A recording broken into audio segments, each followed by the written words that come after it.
it feels weird describing myself as sober because drinking was never really something I really got into. And I've been thinking, I knew you were going to ask the question, so I've kind of broken it down to like different levels. And each level is a little bit more pretentious than the last level. So fundamentally, I am the most stubborn man on the planet. You can't make me do shit. If you tell me to do something, I will not fucking do it. So I think growing up when people were like, you need to drink, I was like, no. You're telling me to do that, so I'm not going to do it. And I think I'm like 30 now, and I'm still like that. It's pathetic.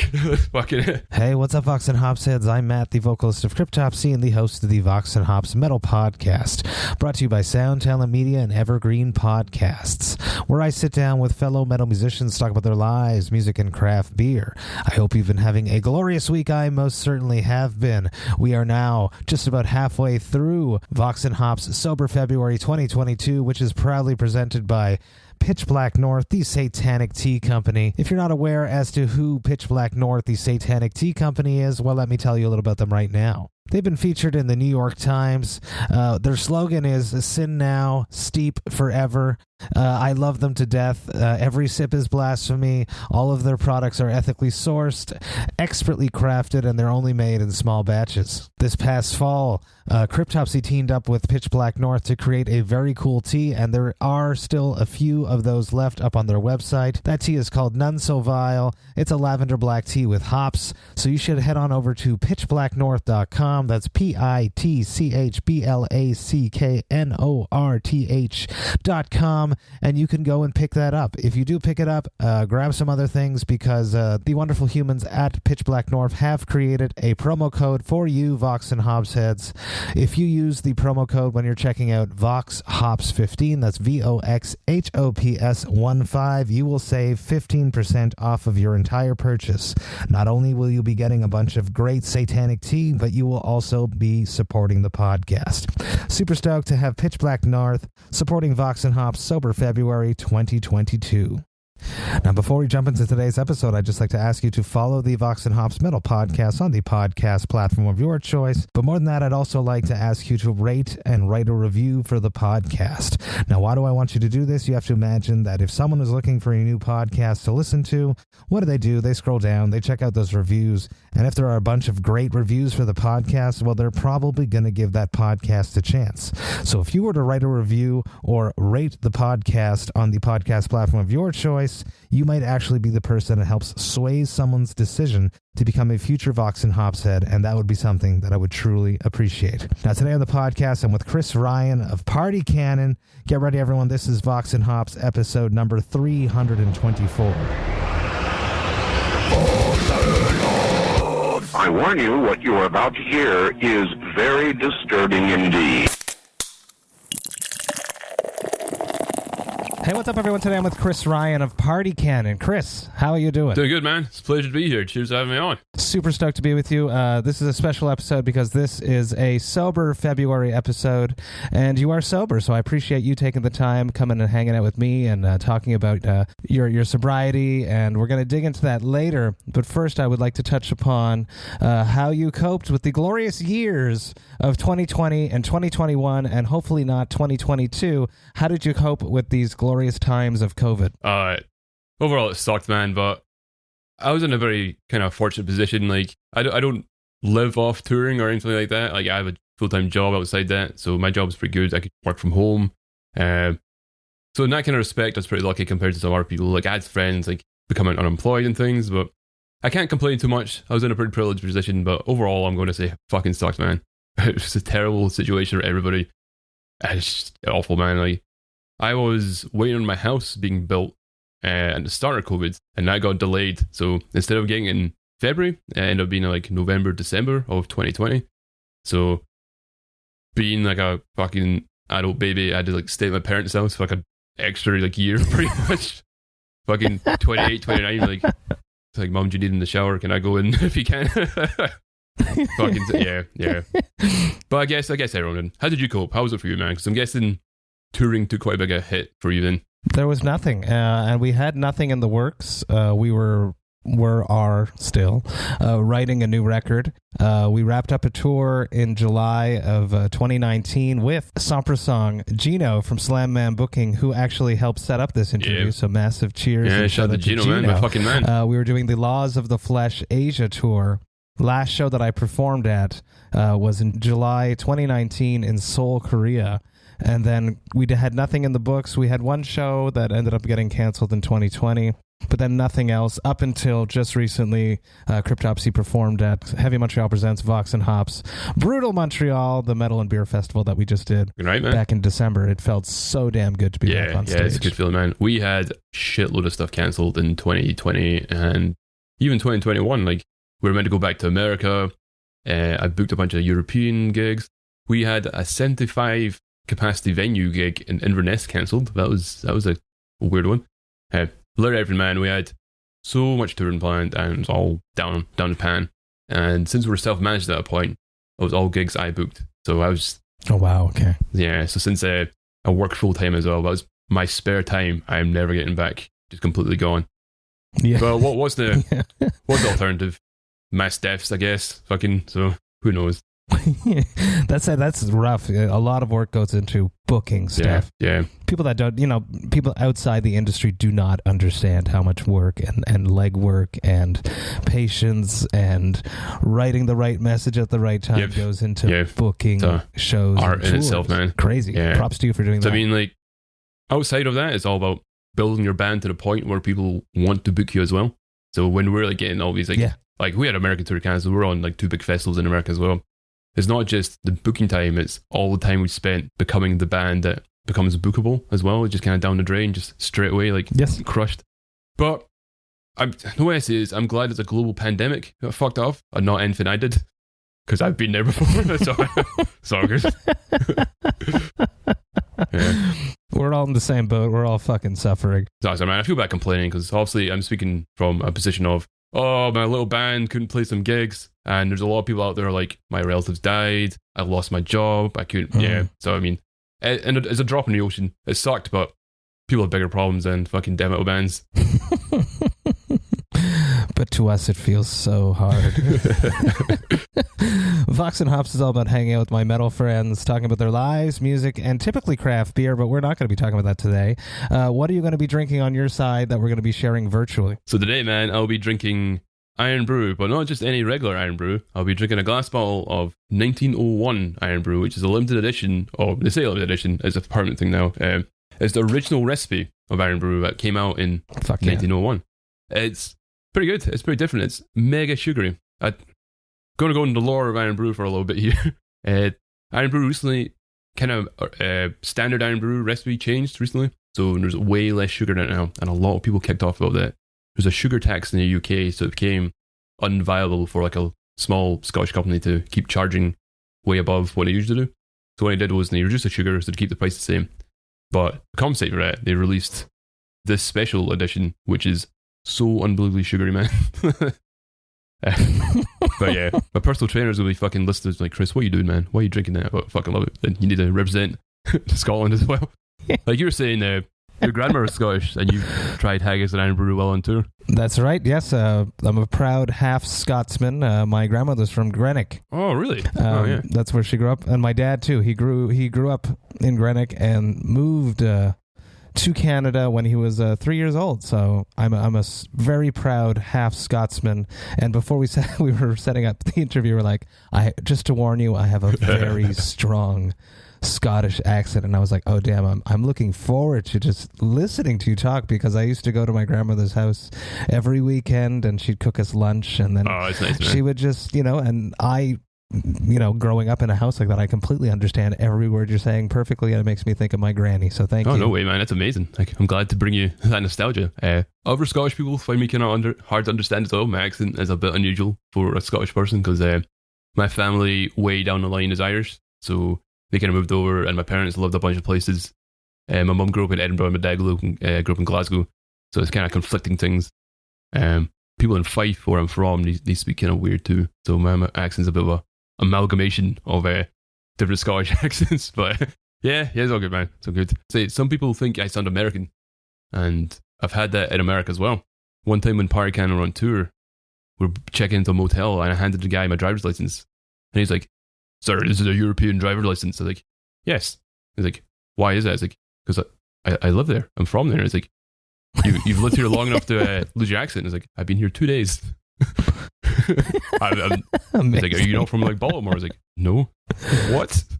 But yeah, it's an interesting one, man. Some people like can't guess, but if that sounds Scottish to you, that's all good. I love it. Iron Brew, one of the few countries in the world, I think there's two of them, if I'm correct, I might be wrong, where Coca-Cola is not the main sold soft drink. Peru with Inca Cola, and then Scotland with Iron Brew. I think they're the only two countries that Coca-Cola isn't the main sold fizzy drink. Yeah, it's true, man. Iron Brew way outperforms Coca-Cola here. I believe in Russia they sell Iron Brew quite a lot. I don't know if it outperforms Coca-Cola there, but I know I have friends who like played Russia, been to the Kremlin and stuff, and Iron Brew is just on sale from stalls there. Really? It's kind of surreal, right? Amazing. On my side, I'm going to be drinking Pitch Black North and Cryptopsy's brand new tea collab. Oh. The Satanic Tea Company, Pitch Black North out of Calgary.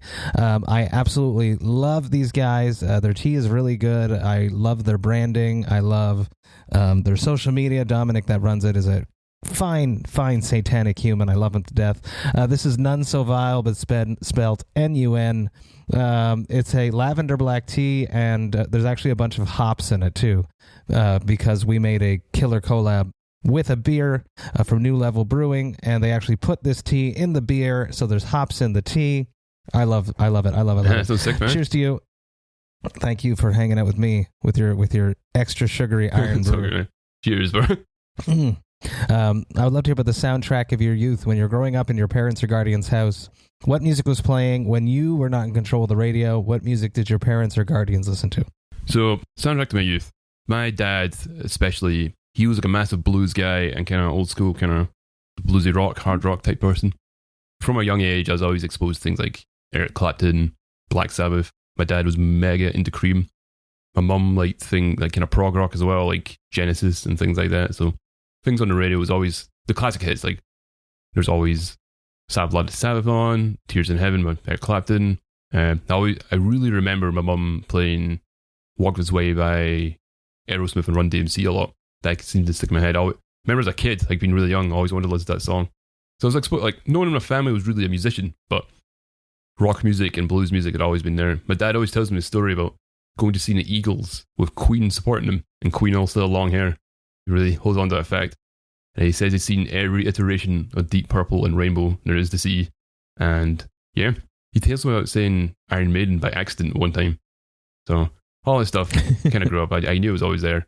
While I was maybe not cognitively functioning enough as a child to understand, I was listening to original heavy metal or precursor to fucking hard rock or whatever. It was always there. That sound has always been with me. The sound of distorted guitar has like been in my life for a long time. Take me to your first show. Do you remember the first show that you went to go see? Your first live music experience? So the first band I willingly went to see was a band called Revolver, which was like really, yeah, that was a good gig, man. It was so people don't know, Revolver were kind of an offshoot of Guns N' Roses. So it was Slash, Duff McKagan, and Matt Sorum. I believe Matt Sorum was on Use Your Illusion. Mm-hmm. My dad was fucking mega into Guns N' Roses, actually. Now to think about it, so when Velvet Revolver came out, I was instantly interested because I like Guns N' Roses as well. So it had Scott Weiland from Stone Temple Pilots, and it was at the Glasgow venue. It was like an arena. I was like, my first gig was like a massive arena, like a sold out gig at an SECC, so it was like thousands of people. And a band called Biffy Clyro supported them when they were like a small band. I don't know, and they're quite a small band at the time. Then the next time I saw Biffy Clyro was in the SECC headlining, completely sold out. So they became like UK sensations, like amazing shortly after that. But yeah, it was amazing. Like, I remember my dad driving me and my friends there, and he's saying, "Yo, you're not prepared for how loud this is going to be. So just keep that in mind. This is going to be the loudest thing. Like, imagine how loud it's going to be, even times out by 10, and that's how it's going to be." I was like, "Oh, shut up, Dad. You're just being old." Then I got there, and he was absolutely fucking right. I remember Duff's bass, like his bass tone, like sticks in my mind just because it's so unique. It's got kind of chorusy sounds of it pounding through me. It's like a kid. I wasn't even like earplugs or anything.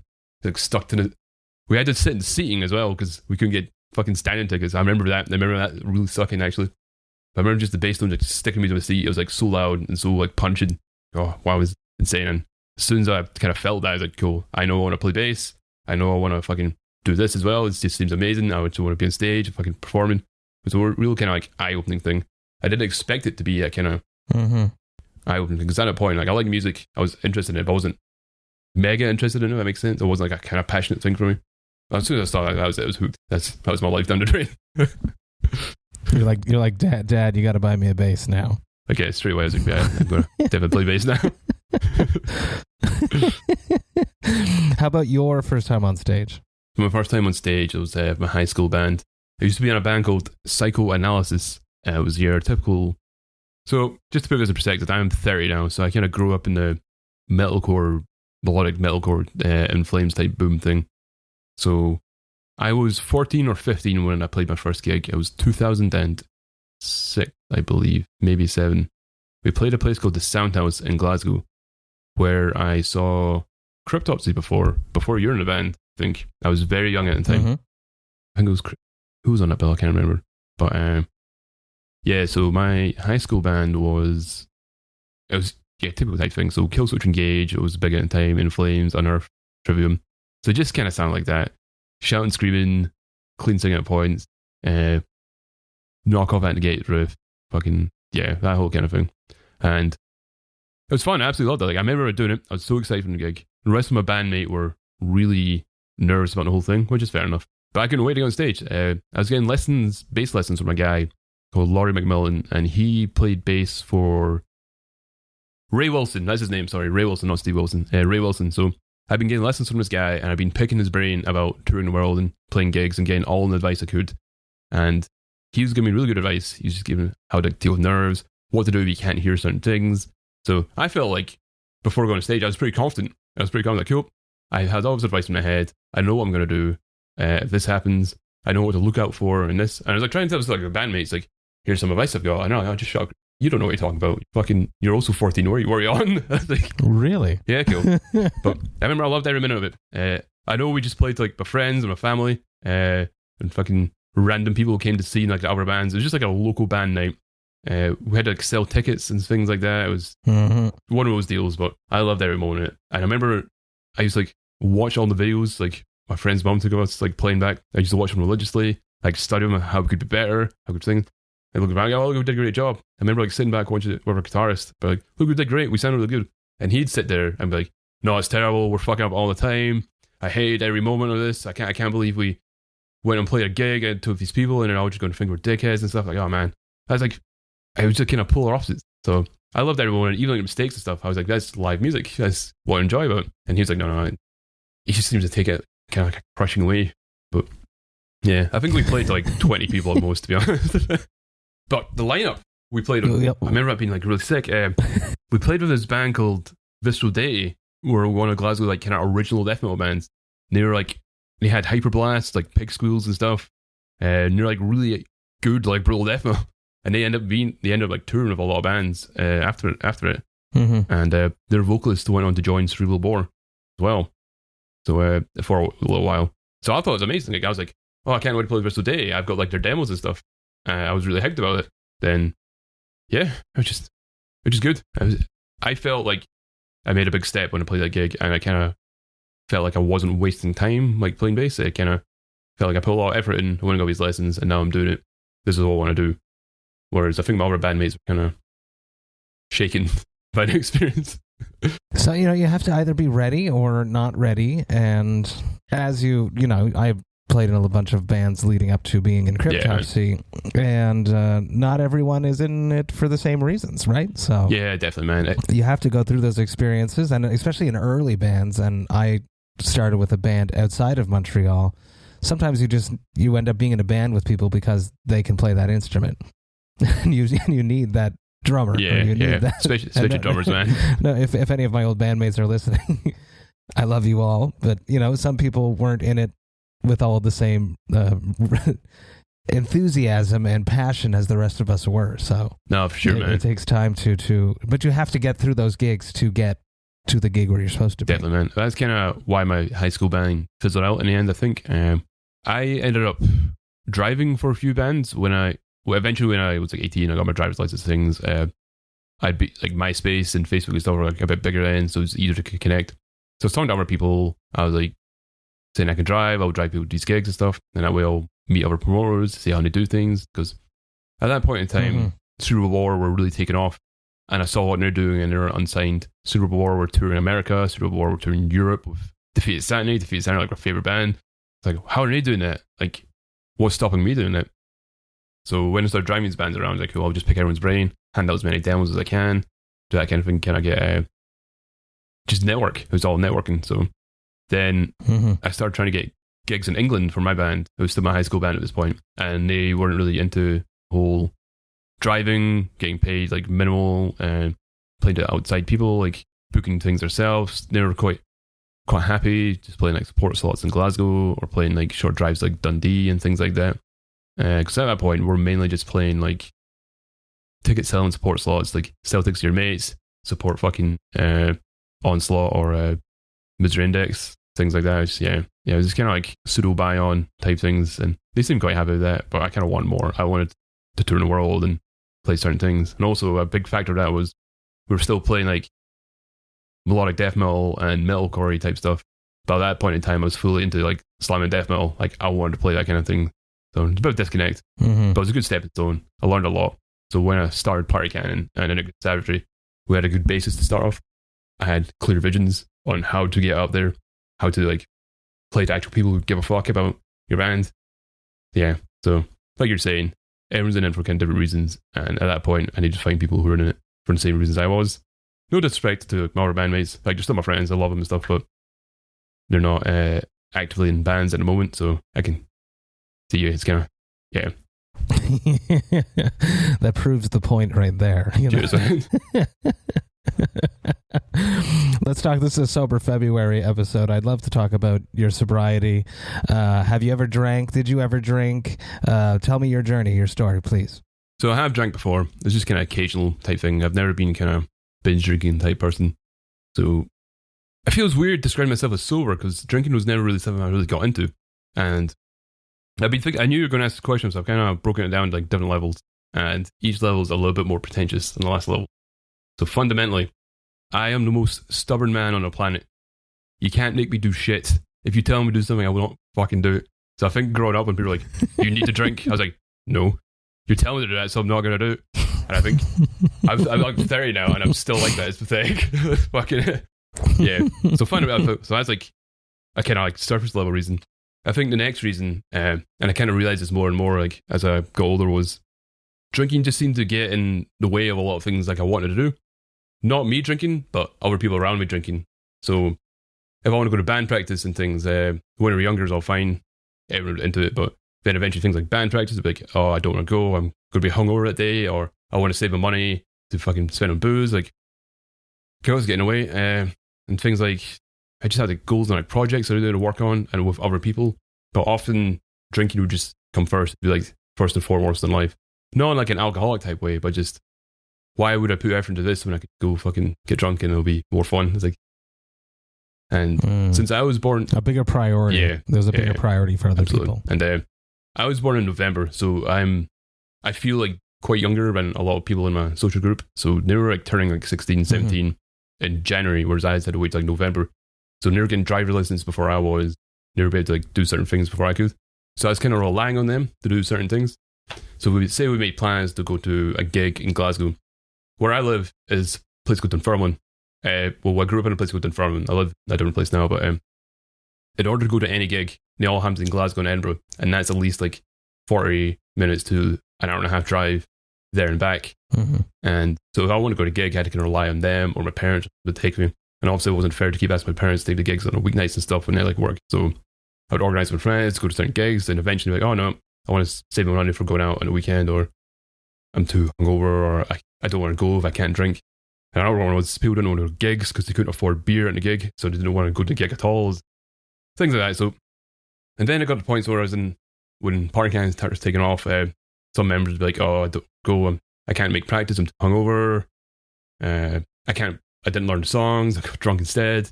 We turn up to gigs and people were like just hammered and kind of like play and stuff. So just things like that, just kind of seeing how drinking became like a priority in other people's lives, and it was kind of affecting like my goals and ambitions in a way. I'm not like saying it in an arrogant way. Like, I don't demonize drinking. I want to make that one clear. I don't demonize drinking in any way. I think it's all personal choice, and if you can cope with it, it's fine. Obviously, it affects people differently, but just in my life, in my kind of like bubble, it just seemed like alcohol and drugs were really getting in the way of things I wanted to do. And I just felt like there was more to life than just getting drunk. I had certain things I wanted to do. And yeah, trying to rely on other people was not working out very well. So I kind of put me off drinking from an early age. And I think another reason going a bit more kind of existential as well.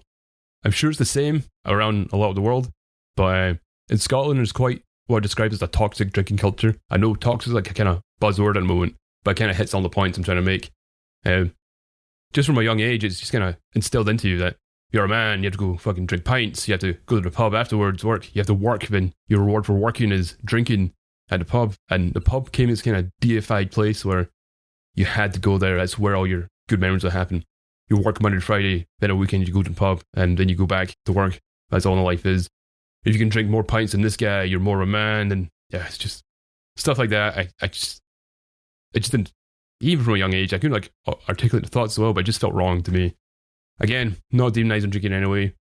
Do what you want, but I just wasn't into that kind of culture. I just want to do more. Going to do more of that. And yeah.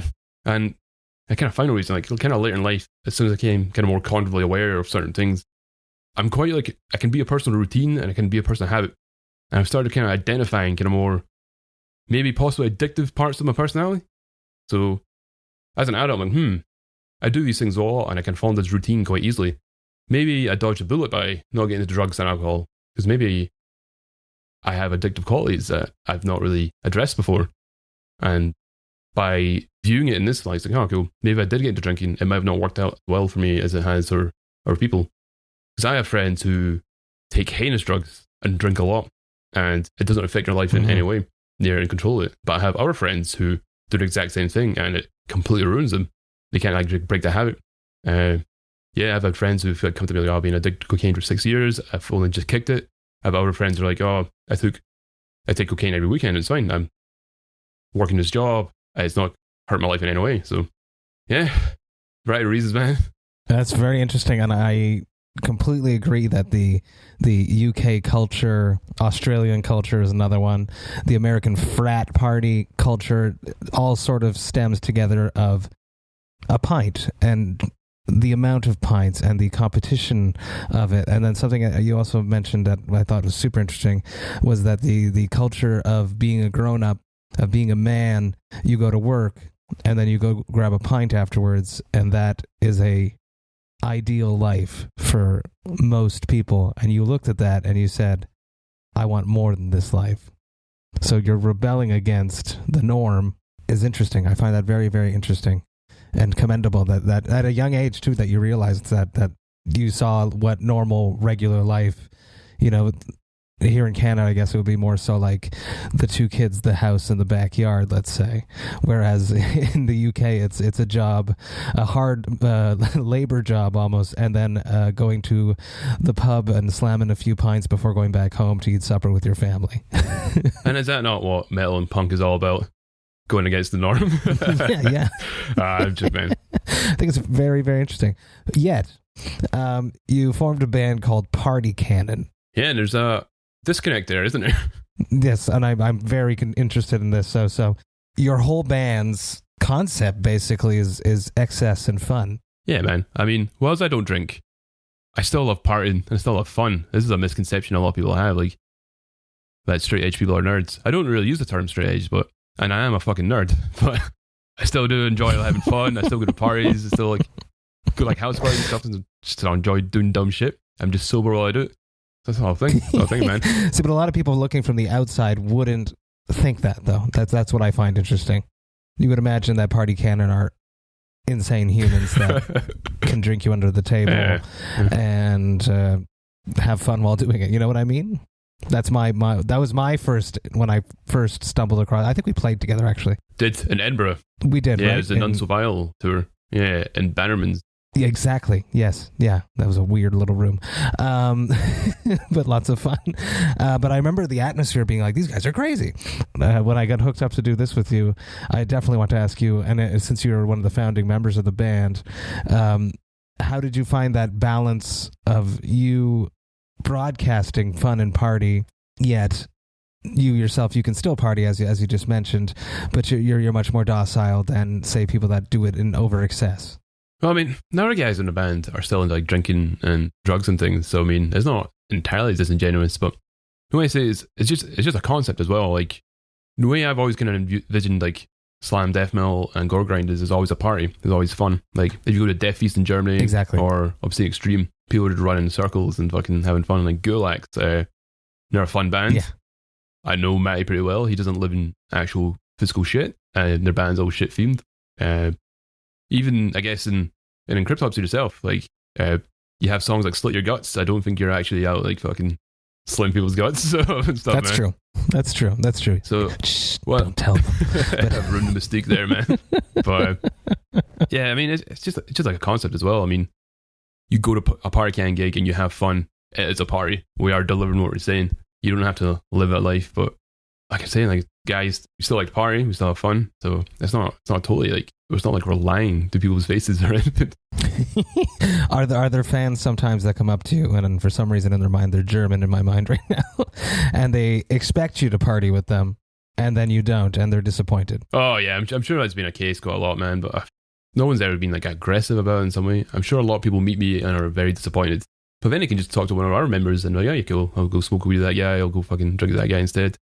But if anyone's asked to come drink with them, I'll still go drink with them. I'll just have a non-alcoholic drink. I love hanging out with the fans and stuff, part of them. Like a Death Feast, a Nice to Eat Day, like any kind of open air festival we played, we're just camping. We'll go out and just like party with people. It's like the joy of being like a band is like meeting people like of our cultures and our places and just having fun, like just experiencing things in a different way. Mm-hmm.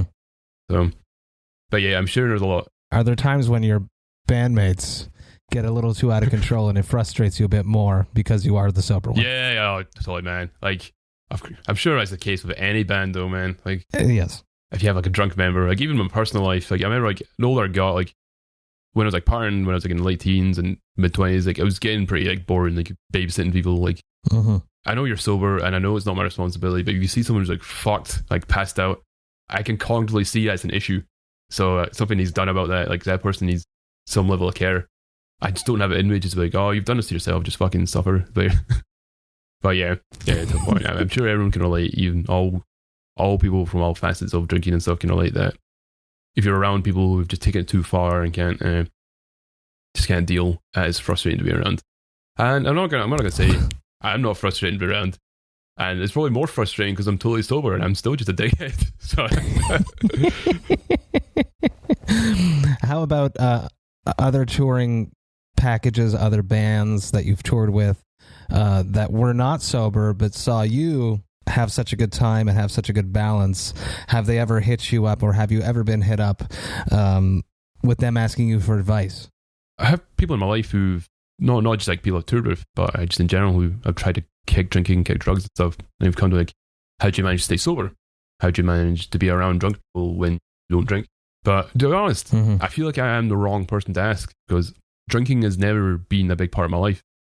I have drank less times than I can count on my fingers, like probably less than 10 times. I've been actually drunk probably only a handful of times, and those are like years apart and stuff. So I feel like I am the wrong person to ask because I've never had that influence on me. I've never had that kind of drinking is there. I've never really had it as a focus in any way. So I've never given it up is what I'm trying to say. So yeah, I don't even think about drinking in a way. Like it feels like an alien concept to me. I feel so far removed from it that I could not, in good faith, give someone genuine advice on how to quit drinking. And I mean, I appreciate when people hit me up and they see me and be like, cool, he seems to have his shit together. I don't have my shit together, but it's nice to broadcast that kind of confidence of having your shit together. But yeah, man, I don't think I could give someone like advice on how to stop drinking since I've never really been through it myself. Don't start in the first place. Go back in time and make a different decision. No. Volumes of Vomit, new record, came out on January 14th via Gore House Productions. Talk to me about this. A new record first in a little while. It's aggressive. I was listening to it right before we sat down here, and my son, who's really into extreme metal recently, he's 3, was disappointed when I stopped it. Oh, that's nice. That's nice, man. He was really into it. So talk to me about this record. Where is it going? Is it a continuation of what you were doing before? Is there something new? Is there something surprising? Is there something about this record that you wish you could change? Talk to me about Volumes of Vomit. So Volume of Vomit is our second full-length album. Our first full-length album, Bong Hit Hospitalization, came out in 2015, so it's quite a gap. And the reason there's been the reason there's been quite a gap is we've always started writing an album. The goal has always been to put out a second album, but since we work full time, dedicating time to finishing an entire album has been quite difficult. And usually what happens is we'll get like 3 or 5 songs into writing an album. Since we're all kind of remote and we live quite far away, the actual songwriting process takes a while. And contrary to popular belief, Party Cannon songs are really difficult to play. Like, there's lots of parts, lots of riffs. The drumming especially is quite intense. So our drummer's amazing. He puts in like probably the most effort to actually his instrument and the rest of the band. But it's always a case of starting slow and building it up to get to a point where it sounds like the way we want it to. So every song is kind of like a mountain and we need to climb it, and it takes a while. But usually when we're about 3 or 5 songs into writing a second album, we'd get a really good tour offer. So 2 years after our first album, we put out an EP called Perverse Party Platter. That was meant to be in the second album, but we got a really good offer to go back to America and do 3 weeks in America with Parasitic Ejaculation again. And we're going to play Bury Death Fest and Chicago Domination Fest. And I was like, if we're going to do this, I want it to make the most of it, so we need to release some new music. So we took the 5 songs we had finished and just turned out an EP and released that. So when we came back from that gig, in fact, as soon as we came back from that gig, we played with you guys in Edinburgh. So that's 2017. So I remember that. And so we pretty much started from scratch again. So we started from scratch again. 2018, we kind of finished a bunch of songs. Finished like 3 songs maybe. Then we got offered to go to Asia in 2019 with Gino. And that was going to be Waking the Cadaver. And that was like a huge deal. Because Waking the Cadaver are like one of my favorite bands. And they just reformed as well. So the hype was like massive. So, right, if we want to capitalize on this, we need to release something new again. So we took the 3 songs we had, recorded them, like practiced them as hard as we could, recorded them and released it on a split with Gore Vent, Bloodscribe, and again, Parasitic Ejaculation. Then we're back to square one. Now I had to write an album. Then 2022 rolls out. Here we are, fucking second album finally. And only 3 of those songs are re-recordings. So the pandemic gave you an album, yes, because there was no tours to interrupt your writing process. Again, like I'm talking, like I feel like I'm not hard done by anyway. It's a good position to be in. It's like, sorry, we don't have a second album, but we have all these amazing gigs. And if anything, playing gigs and meeting new people and kind of releasing like snippets and stuff, it kind of makes people more excited. You kind of get more fans that way. You kind of stay relevant. Because that's the thing with like slam death metal as well. So many bands appear overnight that you need to keep going. You can't stop or else you'll fade into oblivion. I guess so like Cryptopsy, you are like the standard of death metal. So I know you've like not toured in a while and stuff, but Cryptopsy fans are going nowhere. You're just like gaining fans overnight because everyone's discovering Cryptopsy. Cryptopsy are the gold standard of death metal. So whereas like bands like us, there's hundreds of death metal, slam death metal bands appearing out people's bedrooms and stuff, gaining hype, losing hype all the time. So if we don't keep on it, we'll just disappear. It would just be like another band. So I've always been like, right, Party Cannon, we always have, I want to keep like a consistent level of hype, always have something in the pipeline, always have something to be working through. So if we don't have recording in the process, we need to have lots of gigs.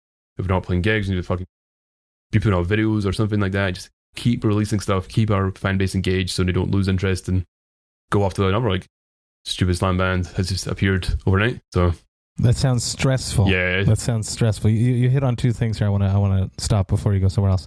You said, contrary to popular belief, Party Cannon songs are hard to play. Do you think people think that Party Cannon songs are easy to play? Yeah, I guess so, man. Because I don't think slam death metal is particularly known for its complicated songs. But I'm gonna sound like a fucking nerd again and be pretentious, but I feel the kind of slam death metal Party Cannon play is more in line with late 90s, early 2000 unique leader type things like Deeds of Flesh and Gorgasm, Disavowed, that type of stuff. So it's a lot of blast pieces, a lot of kind of complex riffing with a big emphasis on slam riffs. So every song just sounds like Legion of Veracity, put it that way. So yeah, so I think when people hear slam, you just assume it's just going to be like 4 frets chugging and stuff. I like that stuff. I like the simplicity of it, but Party Cannon have a bit more elements to it. And then you mentioned hype always feeding the machine of your fans' attention span. Do you think that Party Cannon versus Cryptopsy, you have a younger fan base, and because of that younger fan base, this TikTok generation, this continual scrolling, that just you continually have to have something new, if not you'll be forgotten? I feel that you're stressed about this. This is like an actual stress of your life, that you need to push Party Cannon to keep being creative and to keep putting out input to stay in people's minds, is what you just said. Do you think that's an actual thing, or do you think that you're really worried that your fans will forget about you? I don't think it's so much to do with the TikTok generation, but it is something I've always had in the back of my mind. I think it's more to do with home recording and the rise of just like internet projects and things like that, and how fickle the hype machine is in general. So I'm sure you see it all the time as well. There's like bedroom deathcore bands that become mega popular for like a month, then they just drop off the face of the planet and no one cares anymore. So I don't think it's to do with attention span. I think it's, of like audiences. I just think it's the saturation of music in general. So with Cryptopsy, I don't mean to lecture on your own band, but you've got like the older fan base, and I think Cryptopsy would be considered like maybe a gateway band in the genre. So when you research death metal, Cryptopsy comes up like the classic band. But whereas like Party Cannon, if you look for slam death metal, there's going to be thousands of brand new slam bands that just people have recorded in their bedroom that have like good production value as well, cropping up. So we're competing with them. They're coming up all the time. Whereas Party Cannons, we're plugging away, like slowly releasing music stuff, but we need to kind of have things on the side to kind of keep the interest going. Because why would you just focus on let's do Party Cannon when fucking Slaminectomy have just released like 40 songs in the past month? Maybe I'm crazy saying that. Like I'm saying it out loud now. Like, oh fuck, I am mental. But yeah, that is something I kind of worry about. It's a good mentality to have, though, in a band like that. Someone like you in a band that motivates everyone else and has this concept and understanding of your scene and your listeners, so that the band will rise up and become that. When you Google slam, you guys are right there. Yeah, it's to become like a staple in the genre, I guess. Have something. I know we're remembered on the logo as well, but you want people to remember the actual music as well. And you have something to give the fans rather than just a logo or old CDs or old songs. Like, let's do our song from 2013 when it's like, oh, like, we've still got new stuff coming out. We're still like pushing it. We're still releasing quality goods for people to check out. I think it's fun. I'd be stressed, but I want to talk about collabs. I love making beer collabs, right? So I've released 33 beers in the past year. No, holy shit, man. I'm not going to ask you to make a beer. I am going to ask you if you could make a collab with anything for Party Cannon. What would be the perfect collab? You can team up with any company.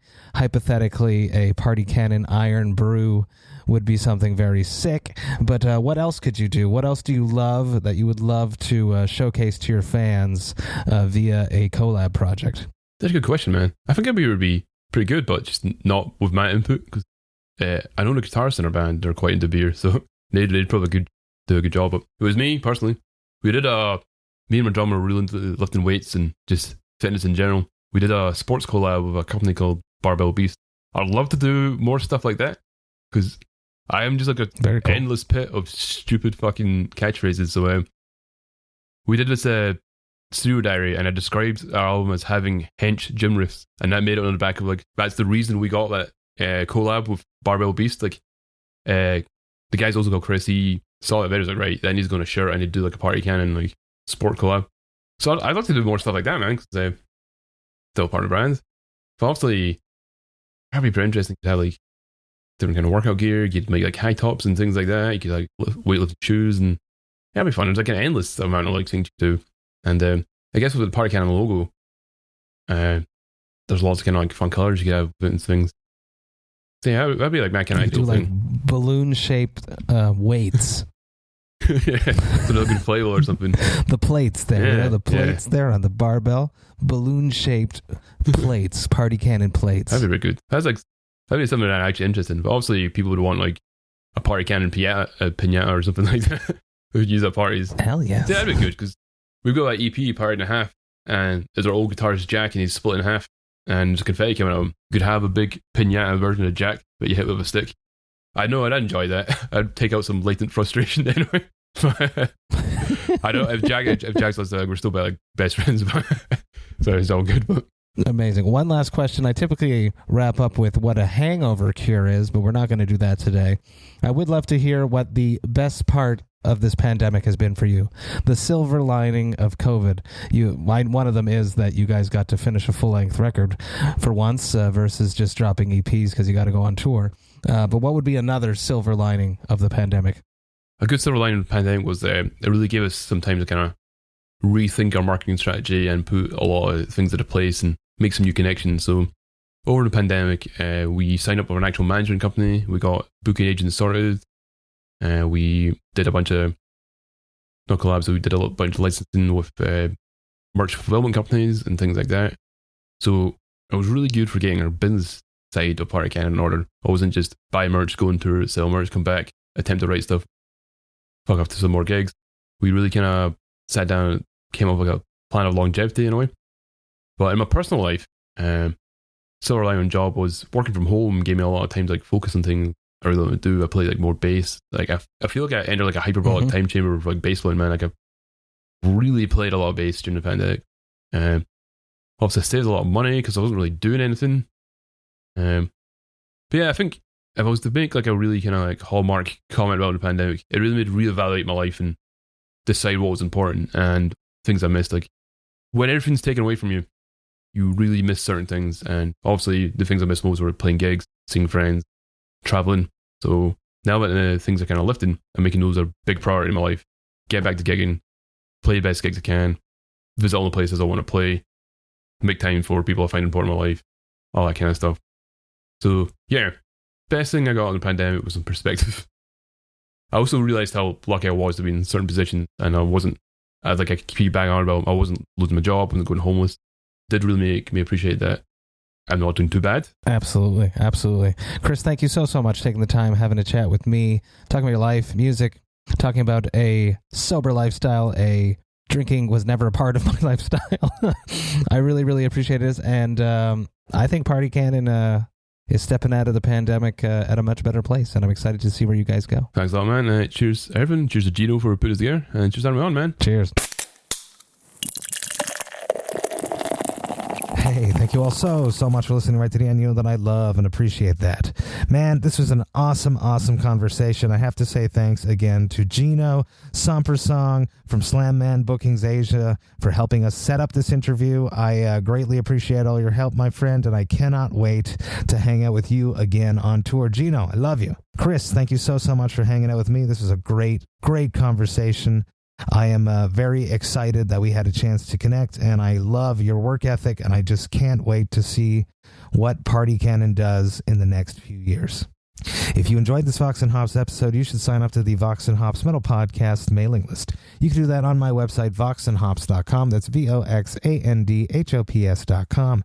And when you do that, you shall receive one email a week containing all of the details of everything that has happened throughout the past week in the world of the Vox and Hops Metal Podcast, including all the details about any of the episodes which I dropped throughout that past week, if I've been a guest on someone else's podcast, as well as any information for any projects that I have in the works before I announce them to the public. You also get to see the reviews which the Vox and Hops album review crew have dropped throughout that past week, and you'll see which albums Jerry Monk, the metal architect himself, has decided to put onto the Brutal Awakenings playlist. The Brutal Awakenings playlist is available on both Apple Music and Spotify and is packed with the best new releases each week. There's just so much going on in the world of the Vox and Hops Metal Podcast. I would hate for you to miss a single thing, so please sign up to the mailing list. The Vox and Hops Metal Podcast is brought to you by Sound Talent Media and Evergreen Podcasts. I hope you have a great weekend. I hope you have lots of fun. I will be back next week with 2 episodes yet again, one on Tuesday and another on Friday. But until then, remember to enjoy life, metal, and craft beer. Cheers, Vox and Hops heads.